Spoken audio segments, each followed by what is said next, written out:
Si un paramètre a retenu l'attention de la santé publique lors de la pandémie de la COVID-19, c'est bien le nombre de reproductions de base R0 et le nombre de reproductions effectifs RE de T. Ainsi donc, avoir la meilleure estimation possible de ces paramètres était devenu un enjeu majeur. Comment se fait cette estimation de R0 et RE de T? Il existe de nombreuses méthodes pour estimer le R0 et le RE de T, allant des plus simples aux plus sophistiquées.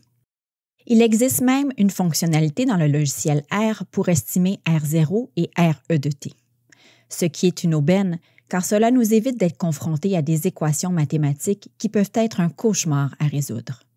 Toutefois, même si on se sert d'un programme, avoir une petite idée de ce qui se cache derrière ces estimations nous semble quelque chose de fondamental.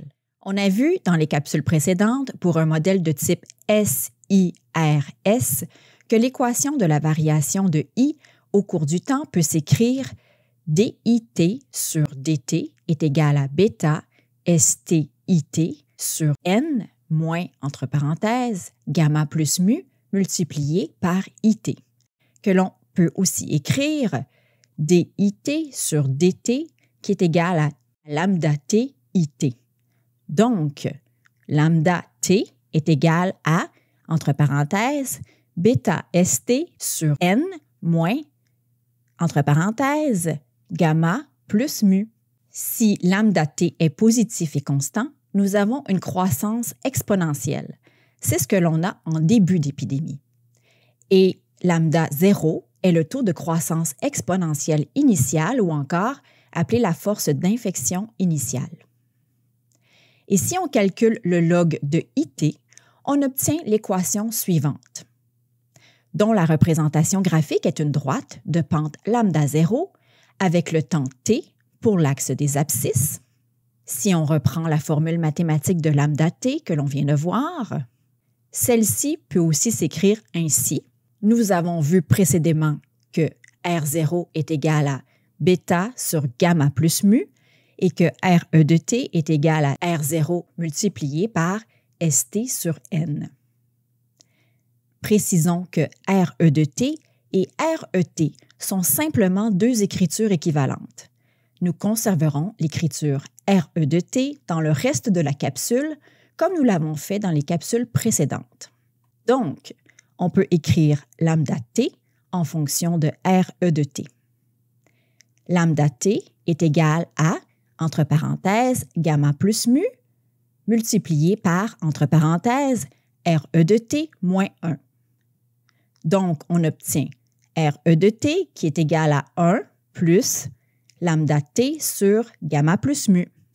En remplaçant, comme nous l'avons vu dans une capsule précédente, 1 sur gamma plus mu par D, le temps moyen de l'infection, ou encore la durée de l'infection, on obtient RE de t qui est égal à 1 plus lambda t D. Cette équation est également valide en début d'épidémie lorsqu'il n'y a que des sensibles. Dans ce cas, RE de t est égal à R0 qui est égal à 1 plus lambda 0 D.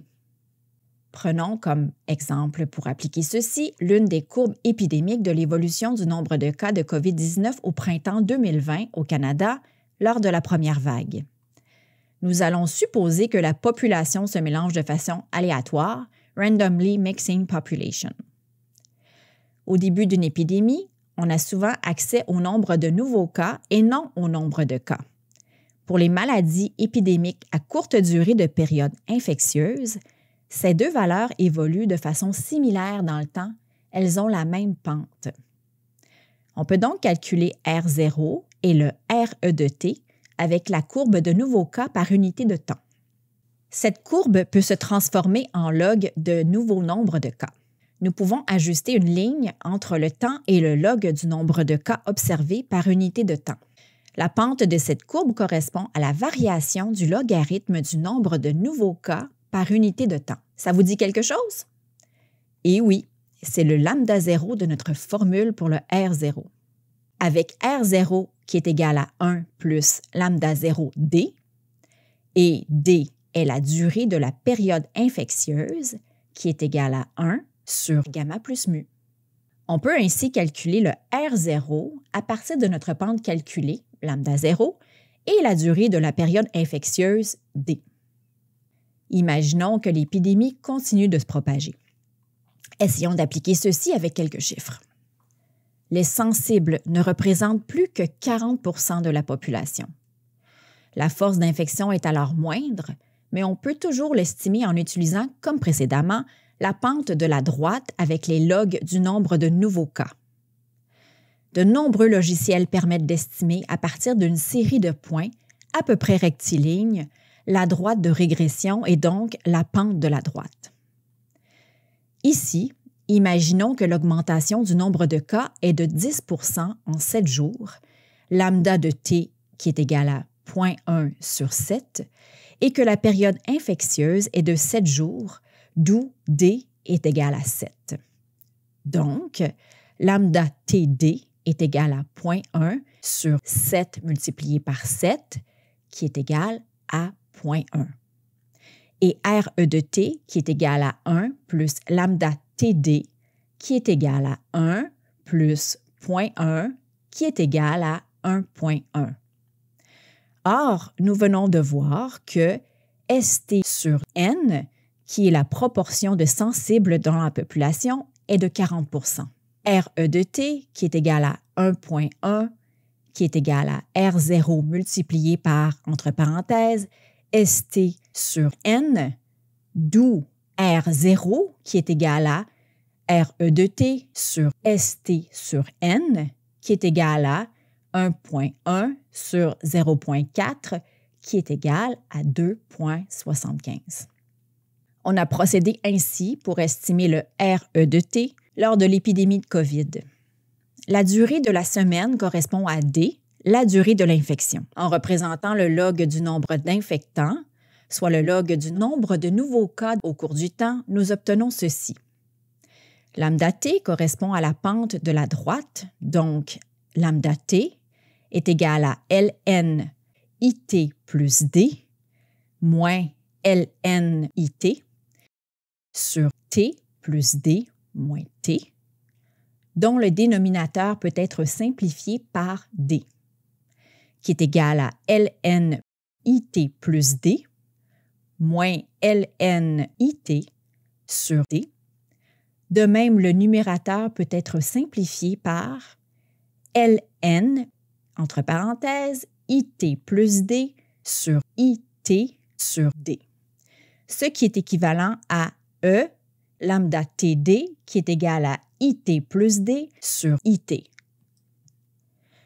Or, quand lambda td est proche de 0, ce qui est le cas tant que l'augmentation du nombre de cas dans la semaine est inférieure à 50 %, E lambda td est approximativement égal à 1 plus lambda td, donc it plus d sur it est égal à 1 plus lambda td. Par ailleurs, nous avons vu que RE de t est égal à 1 plus lambda td, d'où RE de t qui est égal à it plus d sur it. Donc, RE hebdomadaire, soit le nombre de cas de COVID, est égal à nombre de nouveaux cas de la semaine, T plus 1 sur le nombre de nouveaux cas de la semaine T. Ce qui est très facile à calculer. À l'équilibre endémique, c'est encore plus simple. Par définition, à l'équilibre endémique, RE de t est égal à 1, R0 est égal à RE de t sur ST sur N, qui est égal à N sur ST. C'est l'inverse de la population de sensibles à l'équilibre endémique. Que devons-nous retenir de tout ça? Il existe de nombreuses méthodes pour estimer le RE de t et le R0, que l'infection soit bien établie et à l'équilibre endémique ou encore dans un contexte d'éclosion dans une population sensible à 100 % où certains sont immunisés.